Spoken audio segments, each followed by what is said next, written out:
Saya prinsipnya berusaha secara halal, tidak merugikan siapapun. Bahkan saya bangga perusahaan saya, walaupun saya kulit berwarna, orang jelek seperti ini, ya, tidak modal konglomerat, saya bisa eksis di pelabuhan. Coba cek siapa yang bisa berusaha eksis di pelabuhan itu.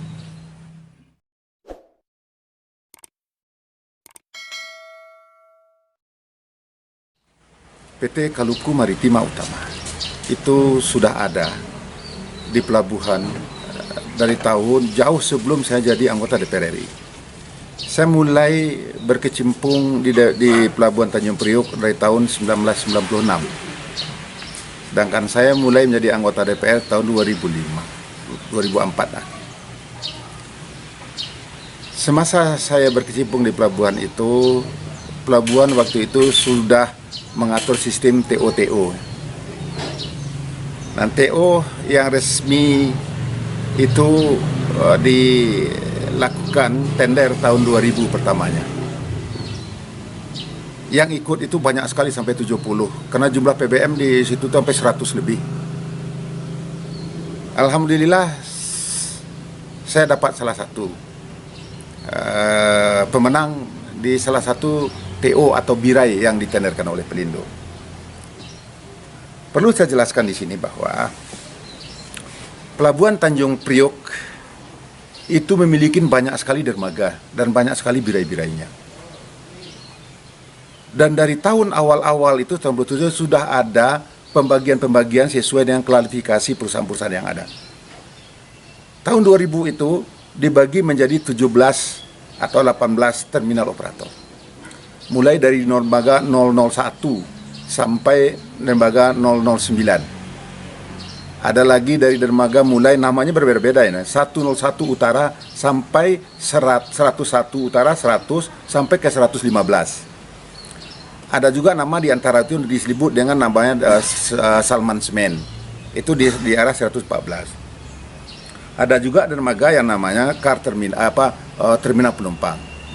Selanjutnya di dermaga dipanggil Birai 2, itu dermaga Birai 1 ya. Birai 2 ada 201 sampai dengan 214. Di 214 ada lagi namanya dermaga, itu dermaga 300. Dulu dipanggil Bapangan Panjang Senawangi, itu dermaga 300. Habis itu ada lagi namanya TBB, tempat besi bekas dulu, itu dermaga TBB bekas. Ada lagi namanya 301 sampai 305. Masing-masing itu diberikan namanya birai masing-masing itu sebanyak 400 sampai 500 meter. Ya, masing-masing birai itu. Nah, waktu tahun 2000 itu ada sekitar 17 atau 18 pemenang TO yang ditetapkan oleh Pelindo. Itu melalui tender yang resmi. Kontrak tender waktu itu 5 tahun. Alhamdulillah saya dapat Kaluku dapat. Walaupun saya baru berkiprah di pelabuhan. Alhamdulillah. 2005 ditenderkan lagi, saya dapat lagi. Nah, 2005 sampai 2010. Panjang dermaga itu nggak ada yang 600 meter satu birai, itu makanya sekitar 400 sampai 500. Dan pada prinsipnya walaupun terminal operator, yang pengelola pelabuhan tetap adalah Pelindo. Kita mengusulkan kapal kita yang akan datang, Pelindo yang ngeplot, kita hanya mengusulkan aja. Kalau dulu kita langsung yang namanya PPSA, kalau sekarang kemudian sistem online, kan dari kantor saja online, sesuai dengan jadwal kapal kita. Apalagi kapal saya itu kapal luar negeri rata-rata ya. Panjang kapal saya itu rata-rata dari 100 sampai 200 meter. Dan kegiatan di tempat saya ini, itu kapalnya memang kategori dari luar negeri semua, nggak ada kapal lokal. Saya market saya luar negeri semua. Dan bongkar muat saya itu rata-rata dari 10.000 ton satu kapal sampai 50.000 ton satu kapal itu. Nah, pada tahun 2010 tender habis, direksi berubah. Waktu itu direksi yang baru punya pemikiran visioner yang cukup bagus, di mana beliau menginginkan pelabuhan Tanjung Priok ingin menjadi sebuah pelabuhan bertaraf internasional. Bisa kayak Malaysia, Singapura, dan lain-lain sebagainya itu. Nah, pelabuhan ini dibagi ada yang GICT, Koja itu khusus kontainer. Yang saya sebutkan tadi adalah pelabuhan konvensional namanya. Nah, pada tahun 2010 Waktu itu kalau nggak salah Pak Lino ya. Beliau punya pemikiran bagaimana membersihkan semua intrik-intrik di pelabuhan ini. Bagaimana manajemen pelabuhan itu baru semuanya. Lalu dari 100 lebih perusahaan bongkar muat yang berkecimpung selama ini, beliau ingin membenahi yang betul-betul profesional. Karena selama mungkin ada waktu itu perusahaan yang hanya kantornya aja nggak ada, tapi begitu dapat order kecil saja dia kerja di sana, sehingga memang kurang profesional.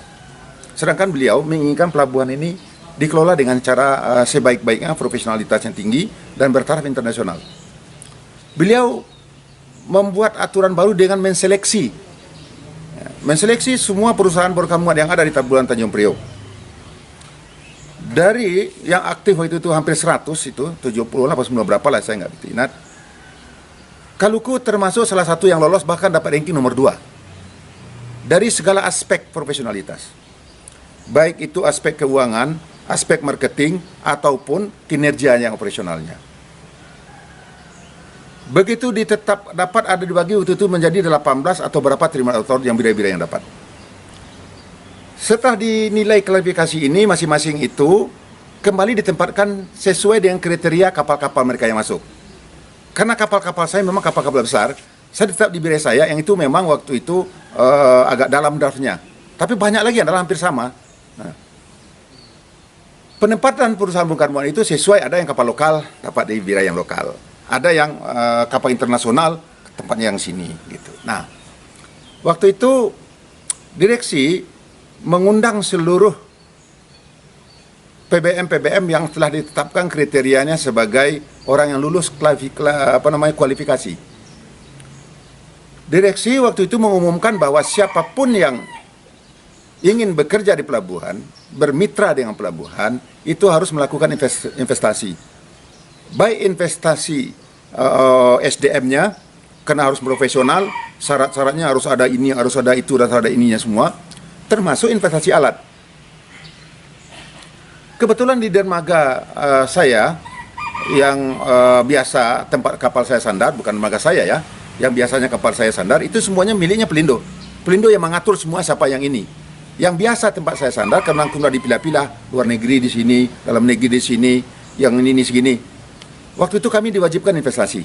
Saya karena merespon, karena janjinya direksi waktu itu, barang siapa yang melakukan investasi yang memadai sesuai dengan keinginan kebutuhan Pelindo akan diberikan kontrak 15 sampai 20 tahun. Mendengar itu saya bersemangat sekali. Lalu saya tanya apa yang mesti saya lakukan. Pertama katanya SDM saya harus punya kapten kapal sekian, pengangkutan sekian, peralatan. Nah, mulai dari peralatan. Peralatan dia mewajibkan di tempat saya itu harus ada 5 HMC. HM itu Harbor Mobile Crane. Nah, di situ waktu itu saya diwajibkan 5. Saya melihat-lihat berapa investasi. Nah, banyak yang nyarankan, kawan-kawan ada yang membeli dari Cina. Ada yang membeli dari Jerman. Katanya begitu, saya browsing apa semua.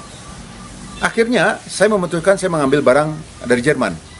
Woodward, dan itu internasional yang paling top di dunia itu Woodward Mobile Crane. Harganya waktu itu 1 unit saya ambil karena saya di General Cargo dan juga kontainer, saya ngambil yang maksimal sekalian. Yang bisa ngangkat 100 ton itu satu crane ngangkat 100 ton gampang aja sama dia. Dan juga pekerjaannya cepat banget. Karena kapal saya memang kapal gede. Waktu itu direksi mengatakan buat pengumuman bahwa semua kapal yang masuk ke pelabuhan Tanjung Priok wajib hukumnya untuk memakai yang namanya crane darat, terminal crane. Yang tujuannya adalah supaya kegiatan bongkar muat ini bisa cepat. Karena waktu itu memang ekonomi lagi bagus, kapal banyak yang antri. Kalau dilakukan dengan crane yang bagus, semuanya pakai crane darat, itu otomatis kapal di Wellington itu akan sebentar cuman. Lama yang di pelabuhan itu akan sebentar, karena alat itu bagus semuanya. Setelah melalui seleksi yang setelah 2000, akhirnya saya bikin proposal, saya mengajukan ini. Dijawab oleh saya, silakan kalau investasi yang ini ya harus minimumnya 5. Saya hitung-hitung harus investasi 5. Berarti saya harus investasi waktu itu sekitar berapa itu? 5 kali 3, 15 juta euro. Kalau sekarang euro kalau nggak salah sekitar 20.000 ya. Berarti 300 M sekitar itu. Itu hanya untuk HMC, untuk hitungannya sekarang. Ditambah lagi, itu harus ada forklift. Boleh dari 2,5 ton, 5 ton, 10 ton, 12,5 ton, sampai 25 ton. Harus saya milikin. Saya beli semua forklift. Dan juga untuk memperlancar arus barang ini, Pelindo melakukan perubahan lagi, yang biasanya gudang itu dekat dengan dermaga, gudang ini dibongkar semua oleh Pelindo. Gudang ini ditaruh yang jauh, itu dikuasai oleh Pelindo. PPM tidak boleh lagi ikut dengan gudang. Diambil alih oleh Pelindo semua. Sehingga jarak antara bongkar ini dengan gudang itu jauh, tapi memang lapangan jadi luas. Nah, barang-barang yang masuk gudang itu kan memerlukan truk. Kami diwajibkan lagi untuk yang kerja di daerah tertentu yang itu bawa di truk. Akhirnya saya investasi lagi truk. Seratusan lebih saya investasikan truk. Kenapa? Karena saya memang serius. Nah, saya telah melihat gitu, nah, karena kewenangan masing-masing pihak itu terbatas. Kalau kewenangan Pelindo, direksi, dan komisaris itu hanya sekitar 5 tahun. Sementara untuk yang 20 tahun, 15 tahun itu harus melalui komisaris yang namanya Kementerian BUMN. Nah, makanya berlomba-lombalah diuruskan ke Kementerian BUMN. Banyak kawan-kawan saya yang dapat. Dari tahun 2012, dari 2013 sudah diputuskan kawan-kawan yang dapat. Mereka baru rencana mau investasi. Saya, karena saya menyerahkan kepada Pelindo, di situ question mark-nya. Saya di Komisi 5. Saya tidak tahu siapa menek BUMN. Artinya tidak berkomunikasi, tidak mitra saya. Saya memulai jalan buntu untuk ketemu, untuk mengurus ini. Pelindo sendiri mengatakan, ini yang aktif itu harus perusahaannya sendiri membuat ininya. Semua sudah saya bentuk tim, sebuah untuk lakukan itu. Malang bagi Kaluku, ya, Kaluku tidak tembus ke kementerian. Bahkan saya sampai menemuin, cari jalan, kebetulan wamennya waktu itu masih ingat saya namanya, saya telepon, saya ketemu ke kantornya, saya diarahkan kepada deputi logistik untuk itu kan. Lalu ditelepon diminta janji, saya ketemu sama beliau. Janji bolak-balik, ketemu sebentar, habis itu janji lo rapat ini. Akhirnya nggak pernah putus. Janji yang kedua saya nunggu sampai 3 jam di ruangan dia katakan dia nggak ada. Dan saya merasa saya sudah ada masalah. Lalu ya, karena perusahaan saya tidak dapat, saya menyerahkan saja kepada Pelindo. Lalu direksi mengatakan yang lain dapat 20 tahun. Naifnya perusahaan saya, padahal saya termasuk perusahaan yang paling bonafit waktu itu. Karena kegiatan bongkar muat saya itu 1 tahun nggak kurang dari 2 juta ton. Walaupun saya adalah salah satu pengusaha lokal yang kulit berwarna. Yang rata-rata itu konglomerat mereka yang memiliki itu semua. Saya pengusaha lokal, yang orang nggak tahu bahwa saya ini pengusaha. Orang bilang saya EPR itu kan kulit pelabuhan doang, pekerja doang. Lalu setelah nggak tembus ke sana, saya kembali ke pelabuhan, saya ketemu sama kawan-kawan yang dapat, yang kawan ini, dia cerita, Pi, kenapa lu nggak dapat? Tembus ke kementerian sana, saya bilang, saya ini kan dibilang, lu nggak belanja sih, katanya. Bingung saya, belanja apa ini? Lalu dikasih tahu, udah tembus saja, bagaimana sudah dapat 20 ton dulu, aman, gini-gini. Lalu saya runding dengan adik-adik saya, bagaimana ininya. Tapi saya nggak yakin dengan cara yang begitu, karena yang punya ini kan cukup kelas-kelas atas semua yang punya. Nah, saya kan jangkauan saya hanya di situ. Akhirnya saya nggak dapat, ya sudah, saya serahkan pada direksi. Akhirnya direksi sesuai dengan janjinya memberikan saya karena kewenangannya hanya 5 tahun, 5 tahun. Akhirnya Kaluku hanya dapat 5 tahun, sementara orang dapat 20 tahun. Saya sih berbesar hati saja. Saya tunjukkan janji direksi, pokoknya Bapak tetap akan dapat 20 tahun, kami akan berpanjang 5 tahun, 5 tahun. Ada suratnya, pengetahuan kepada saya. Bahwa saya akan dapat minimum 15 sampai 20 tahun. Tapi karena kewenangan direksi saya dapatnya 5 tahun, 5 tahun. Tetapi harus melalui, saya tetap profesional, investasi saya harus ikut terus, dan saya memang mempunyai market yang mumpuni dan layak. Karena saya dapat cuma 5 tahun, saya bertubi-tubi melakukan perbaikan itu semua. Saya market ke semua, sampai ke Eropa, sampai ke Australia, dan China, Korea, Jepang. Saya market semuanya. Apa yang terjadi di pelabuhan? Setelah kawan-kawan saya yang dapat, ditetapkan birai-birainya itu tadi, jadi satu perusahaan itu dapat dermaga masing-masing 400 sampai 500. Ya, itu satu birai namanya. Jadi 3 dermaga itu. Ya. Karena mereka dapat itu nggak tahu saya bagaimana, banyak di antara perusahaan kawan-kawan yang dapat ini dijual ke perusahaan asing. Karena mereka rata-rata nggak sanggup untuk investasi, padahal mereka sudah ditentukan. Mereka nggak tahu investasi, lalu perusahaan asing yang investasi, dan saham ini dijual ke perusahaan asing. Seperti yang ada di 002, 008 itu, dibeli oleh perusahaan lain. Dia yang investasikan di situ. Artinya dapat konsesi, dijual perusahaan. Juga dermaga 105, 107, saya namanya Bapak A itu sahabat saya, karena dia ini juga dijual lagi ke perusahaan Singapura. Habis lalu ada dermaga 100, 11, 12, 13, nama PT saya nggak mau sebut, dia jual lagi ke perusahaan Singapura. Ada lagi dermaga yang di 300-an, dia jual lagi malah ke orang Filipina. Dan banyak sekali orang yang dapat konsesi itu di perusahaan ini, konsesinya dijual. Saya tetap bertahan. Karena nggak ada yang mau beli perusahaan saya, karena saya cuma 5 tahun. Lalu saya tetap bersemangat, dan karena market saya sudah tetap, saya melakukan investasi sesuai dengan apa yang diarahkan oleh Pelindo. Akhirnya 2014 saya dikasih kontrak. Karena yang lainnya dapat 20 tahun, saya hanya dikasih 15 tahun. Kontrak saya waktu itu boleh kapal saya sandar di situ, tapi saya tetap mengajukan permohonan sandar ke Pelindo. Karena Pelindo lah yang menentukan kapal-kapal ini semua. Dan kalau kapal saya nggak ada, kapal orang lain semuanya boleh. Nah, inilah benefitnya, hanya kapal kita diutamakan. Kalau ada kapal kita, ada orang lain datang bersamaan, lalu kapal kita diutamakan. Hanya itu benefit yang kami dapat. Kalau dermaga ini kosong, Pelindo boleh menempatkan kapal siapa aja di sana. Nah, waktu itu sudah 1 tahun berjalan dari 2014, Pelindo berjanji bahwa semua kapal yang masuk wajib memakai keren darat. Cuma karena banyak orang yang komplain dan banyak yang tidak investasi, akhirnya tidak diwajibkan 100%, hanya 25% saja. Jadi kita bongkar 10.000 ton misalkan, hanya 25% dari bongkaran itu yang wajib pakai keren darat. Dan itu harganya sudah ditetapkan oleh Pelindo, pertama sekali ditetapkan 25.000. Kita ngikut, lalu turun 20.000, kita ngikut.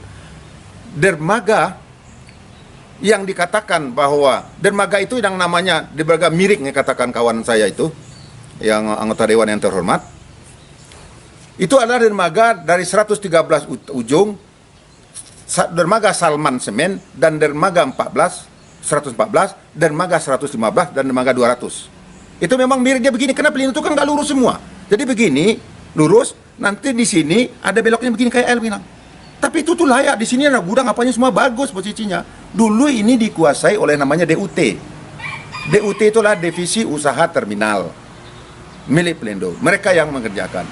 Tetapi dalam rangka profesionalitas, DUT karena Pelindo mengembangkan, tidak ada lagi di dalam pelabuhan itu ada kantor, ada ini, dibersihkan semua. Semua jadi lapangan kontainer dan lapangan itu. DUT ini yang sudah profesional diarahkan untuk mengelola lapangan semua.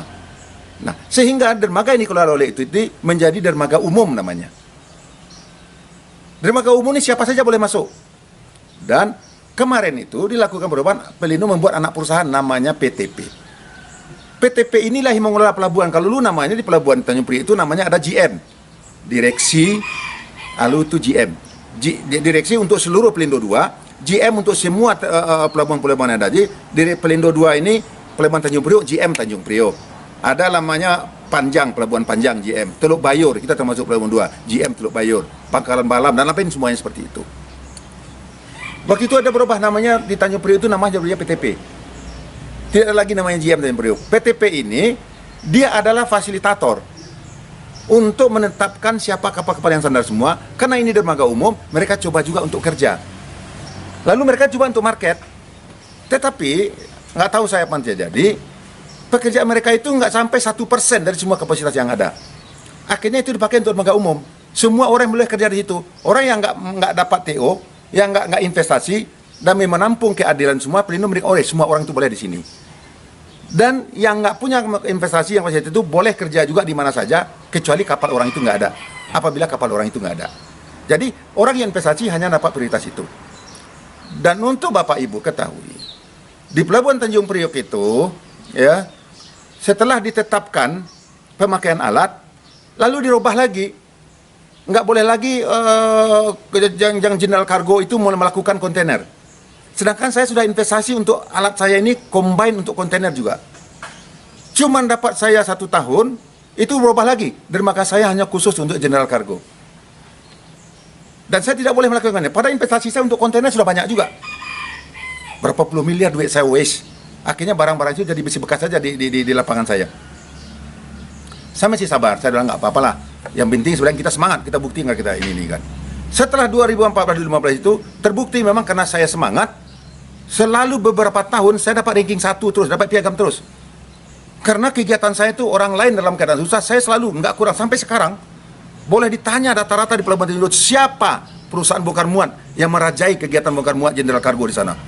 Saya nggak kurang dari 2 juta lebih 1 tahun di perusahaan saya yang melakukan itu. Yang lain, boleh tanya. Nah, kalau dikatakan bahwa saya di tempat saya mahal, berarti masalah tarif. Tarif itu disepakati, dia nggak ngerti anaknya. Makanya saya bilang ada kata-kata yang kurangnya itu, karena saya udah jenuh ya menjelaskannya.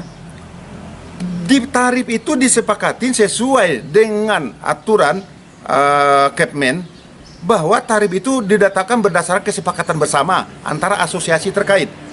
Asosiasi terkait itu di situ ada namanya Asosiasi Perusahaan Bongkar Muat, Asosiasi MKL, Apeksi, Inti, apalah namanya banyak itu. Asosiasi Pemilik Barang, Asosiasi Organda. Lalu bersama-sama dengan Pelindo, bersama-sama dengan pemerintah. Asosiasi terkait bersama itu menetapkan berapa tarif semuanya. Tarif bongkar ini sekian, begini sekian. Dari total gross yang kita dapatkan tarif itu, Pelindo ngambil 40% dari gross. Orang yang melakukan kegiatan bongkar muat hanya dapat 60%. 60% itu biaya marketing kita, biaya kegiatan bongkar muat kita, biaya alat-alat kita, apanya semuanya kita. Itu harga bongkar muat itu hanya sekitar 50.000 per ton.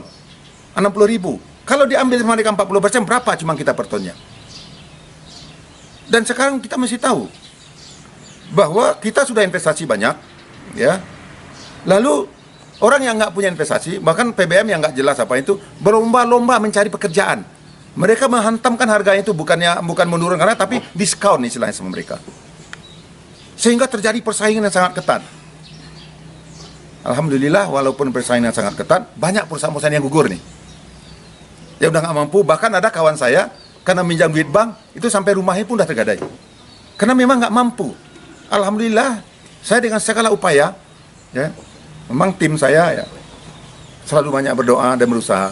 Saya tetap jadi pemenang terus. Kalau bicara mengenai tarif yang dia katakan 20.000 itu adalah tarif, bukan tarif bukan muat. Di tempat saya alat itu bisa ngangkat 100 ton. 1 jam itu dapatnya berapa? Sementara di perusahaan PTP tadi ada alat milik Pelindo memang itu angkatnya cuma 30 ton, 35 ton. Dan di pelabuhan PTP yang dikelola oleh PTP ini, siapa saja kapal yang masuk ke sana itu wajib 25% bayar pakai crane. Pakai nggak dipakai crane dia, kita bayar 25% dari jumlah tonasi kita yang bongkar. Dulunya mereka cas 17.000. Kemarin karena banyak orang komplain, orang nggak mau ribut insar ini semua, lalu diturunkan oleh mereka yang milik mereka itu jadi 11.000. Di tempat saya dari 25 kami turunkan jadi 20.000. Tapi ingat, siapa saja yang kerja di situ boleh memakai, boleh tidak di tempat saya. Nggak harus mereka pakai. Tergantung kepada Pelindo. Kenapa? Karena walaupun alat saya di situ, saya mesti membayar kontribusi juga ke Pelindo 25% dari tagihan alat saya tadi. Coba dibayangkan. Saya bisa satu-satunya PBM di Tanjung Priok yang bisa melakukan kegiatan bongkar muat untuk alat-alat berat 50-100 ton sampai 200 ton hanya perusahaan Kaluku yang punya. Nggak ada lagi perusahaan lain.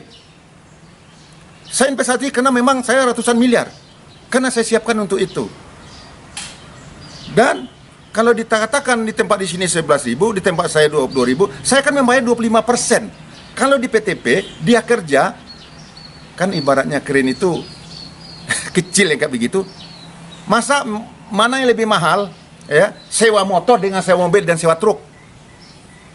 Kalau motor dia bisa ngangkut 2 orang, 1 orang gojeknya. Kalau truk itu berapa banyak yang bisa dibawa? Begitu juga alat saya. Saya bisa ngangkat sekian banyak barang itu cepat karena dia derjeman dan memang lancar. Jadi kegiatan kan ini katanya memperlambat dia itu, makanya saya bilang, aduh gimana, gemas saya. Pak, perusahaan saya lah yang menyebabkan kegiatan bukan mau itu paling cepat. Karena alatnya saya profesional. Bahkan untuk mempercepat itu, saya sediakan ratusan truk Pak di bawahnya itu. Karena ada istilahnya bongkar muat kita, itu namanya melalui dermaga atau truk lossing. Sekarang untuk mempermudah, menghindari biaya mekanik, orang truk lossing. Kalau truk lossing Pak cepat gak begitu, ya kan? Kalau truknya sedikit, kan lama. Itulah yang menyebabkan kapal itu lama sana. Saya investasikan seratusan lebih truk di sana, supaya di dermaga ini kosong terus. Truk saya antri untuk berjajar memindahkan barang ini semuanya. Dari perbedaan itu, kalau saya ngecas 20.000, ya kan, saya kembalikan 25%, berarti kan 5.000 saya kasih ke Pelindo. Pelindo nggak ngapain. Saya yang kerja, alat saya ratusan miliar, saya dapat cuma 15.000 per ton itu. Solarnya Pak, harga kita harga industri Pak. Sekarang boleh tanya, keran yang miliknya Pelindo itu, yang PTP itu, berapa sewanya di luar? Kalau kita sewa, keran yang seperti itu 10 juta per ship. Berapa ton mereka dapat kerjaan satu ship itu? Saya bisa ngangkat 100 ton sampai 200 ton, ya, di combine bisa jadi 200 ton, dan pekerjaan kapal itu cepat banget. Saya ngecas segitu dan tidak ada keharusan untuk siapapun.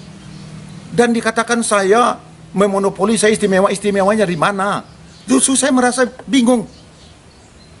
Bukankah saya yang sudah ini? Saya, perusahaan saya beberapa 5 tahun terakhir ini selalu yang jadi nomor 1. Tolong cek data di Pelindo itu.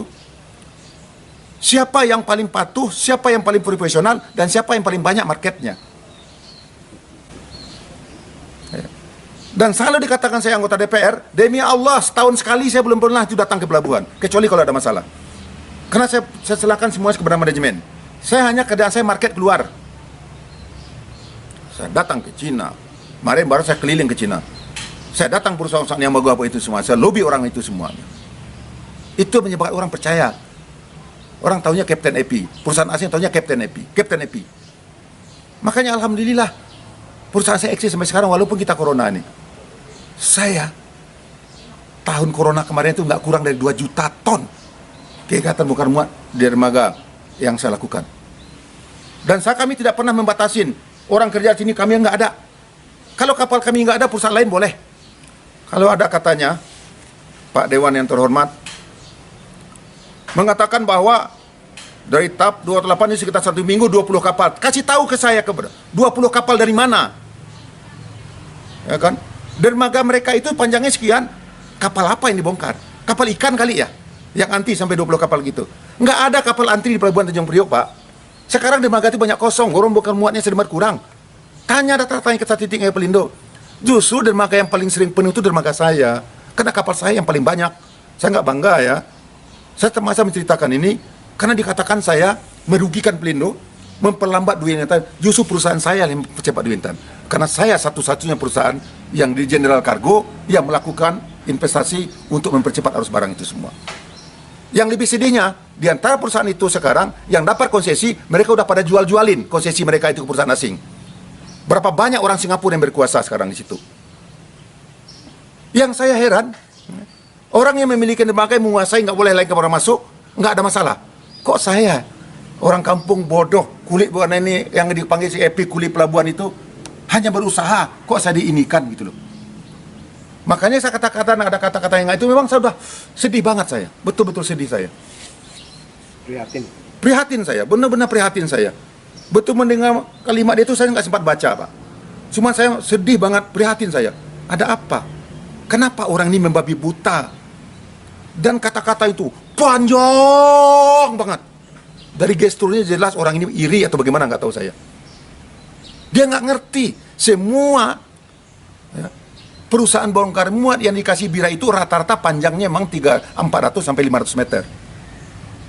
Karena mereka investasi di situ. Dan orang ada yang belum investasi karena dapat saja, dia nggak punya 2 investasi, dia jual ke perusahaan asing, orang perusahaan asing lah investasi. Ini sebentar lagi nanti nggak tahu gimana. Gitu. Saya prinsipnya berusaha secara halal, tidak merugikan siapapun. Bahkan saya bangga perusahaan saya, walaupun saya kulit berwarna orang jelek seperti ini, ya, tidak modal konglomerat, saya bisa eksis di pelabuhan. Coba cek siapa yang bisa berusaha eksis di pelabuhan itu. Ya, nanti kalau bilang saya sombong. Saya investasi sesuai. Saya mengikuti apa kemauan Pak Presiden kita. Perlambat masanya kapal sandar. Untuk memperlambat masa sandar itu yang pertama, alat bongkar muat itu harus yang betul-betul profesional, yang betul-betul mumpuni, tangguh. Dan yang kedua, profesionalitas kita. Lalu alat bantu di bawahnya kita lengkapi semua. Forkliftnya, alatnya, termasuk truknya. Saya siapin, Pak. Dan saya pengusaha lokal.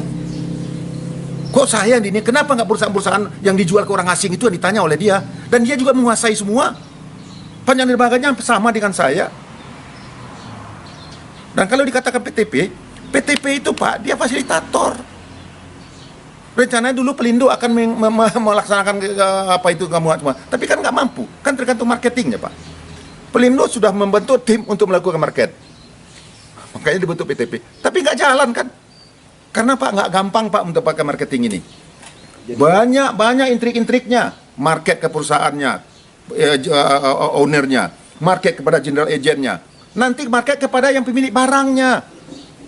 Kita mesti servis semua lini. Itu namanya kerja kuli pelabuhan itu begitu Pak. Saya nggak heran, jam 2, jam 3 pagi saya ditelepon dari pelabuhan waktu saya masih aktif di sana.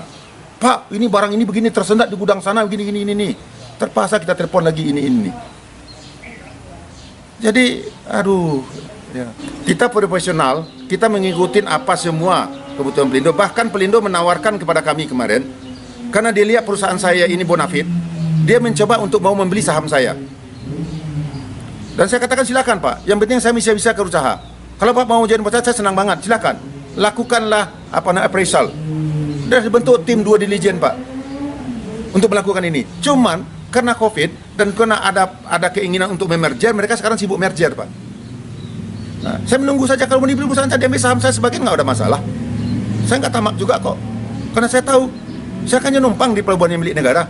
Tapi saya profesional, bukan hanya saya yang berusaha di pelabuhan Tanjung Priok. Yang menguasai terminal itu ada sampai 18 perusahaan dan kebanyakan adalah perusahaan asing.